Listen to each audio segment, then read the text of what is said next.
Urdu news کے ساتھ میں ہوں بشیر چودھری اور اس وقت موجود ہوں پاکستان کی پارلیمنٹ کے باہر، جہاں آج انتخابات 2024 کے سلسلے کی آخری کڑی ہونے جا رہی ہے، یعنی پاکستان کی منتخب پارلیمنٹ آج وزیر اعظم کا انتخاب کرے گی۔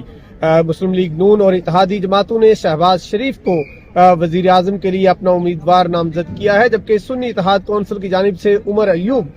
وزارت عظمیٰ کے امیدوار ہیں۔ اگر اعداد و شمار کا اور نمبر گیم کا جائزہ لیا جائے تو پھر مسلم لیگ نون اور اتحادی جماعتوں کا پلڑا بھاری ہے، کیونکہ ان کے پاس 200 سے زائد جو ارکان اسمبلی ہیں وہ موجود ہیں جو شہباز شریف کے حق میں ووٹ کریں گے، جبکہ عمر ایوب کے حق میں 90 سے زائد ووٹ آنے کا امکان ہے، کیونکہ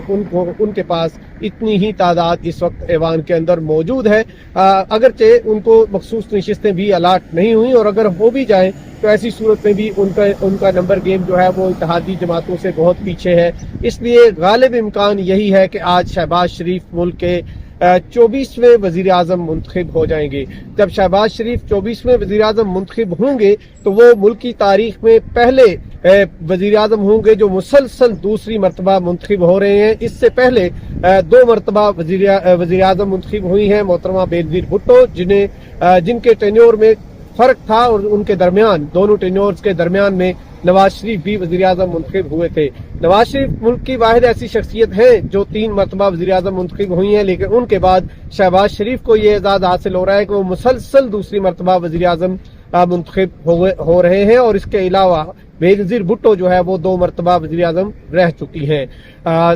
اگر اس دونوں امیدواروں کا آپس میں تقابل کیا جائے اور ان کے پروفائل کا جائزہ لیا جائے تو شہباز شریف پاکستان کی سیاست میں 1985 سے موجود ہیں، اور 1985 میں پہلی مرتبہ انہوں نے اپنے بھائی نواز شریف کی بحیثیت ممبر صوبائی اسمبلی یا امیدوار صوبائی اسمبلی مہم چلائی تھی، اور اس کے بعد 1988 میں انہوں نے خود صوبائی اسمبلی کا الیکشن لڑا تھا اور جیتے تھے۔ 1990 سے 1993 تک وہ قومی اسمبلی کے رکن رہے، اور اس کے بعد 1993 سے 1996 تک وہ صوبائی اسمبلی میں قائد حزب اختلاف بھی رہے۔ 1997 میں وہ پہلی بار وزیر اعلیٰ پنجاب بنے، 2008 میں دوبارہ وزیر اعلیٰ پنجاب بنے، اور پھر 2013 میں تیسری مرتبہ وہ وزیر اعلیٰ پنجاب منتخب ہوئے۔ یوں شہباز شریف کو یہ ایک منفرد اعزاز حاصل ہے کہ وہ صوبائی اسمبلی میں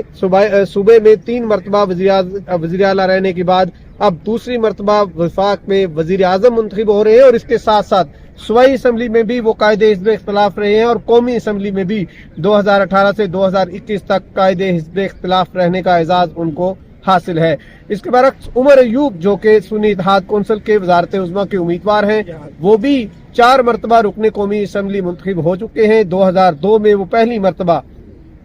کاف لیگ کے ٹکٹ پر رکن قومی اسمبلی بنے تھے، اور اس کے بعد 2008 میں انہیں شکست ہوئی تھی، لیکن 2013 میں انہوں نے مسلم لیگ نون میں شمولیت اختیار کر کے الیکشن لڑا، اور انہیں 2013 کے عام انتخابات میں بھی شکست کا سامنا کرنا پڑا، لیکن ان کے حلقے میں کچھ یونین کونسل میں دھاندلی ثابت ہو جانے کے بعد دوبارہ انتخاب ہوا، اور عمر ایوب 1,70,000 کے قریب ووٹ لے کر کامیاب ہوئے، لیکن ایک ہی سال بعد ان کے حلقے میں ایک بار پھر دھاندلی جو ہے وہ ثابت ہوئی، اور انہیں وہ نشست چھوڑنا پڑی، اور مسلم لیگ نون نے دوبارہ انہیں ٹکٹ بھی نہیں دیا۔ 2018 میں وہ کاف لیگ میں شامل ہوئے اور منتخب ہوئے رکن قومی اسمبلی، اور مختلف وزارتوں پر بالخصوص وزارت توانائی کے وفاقی وزیر رہے، اور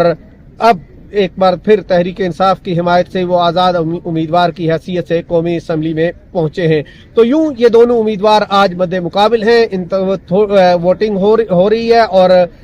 تھوڑی ہی دیر میں اور کچھ ہی گھنٹوں میں یہ پتا چل جائے گا کہ پاکستان کا نیا وزیر اعظم کون ہوگا۔ تب ہم آپ کو ایک بار پھر آگاہ کریں گے، اور اسی طرح جو انتخابات اور حکومت سازی اور اس سے متعلق جتنی بھی خبریں ہیں ان کی تفصیل جاننے کے لیے آپ وزٹ کر سکتے ہیں ہماری ویب سائٹ urdunews.com۔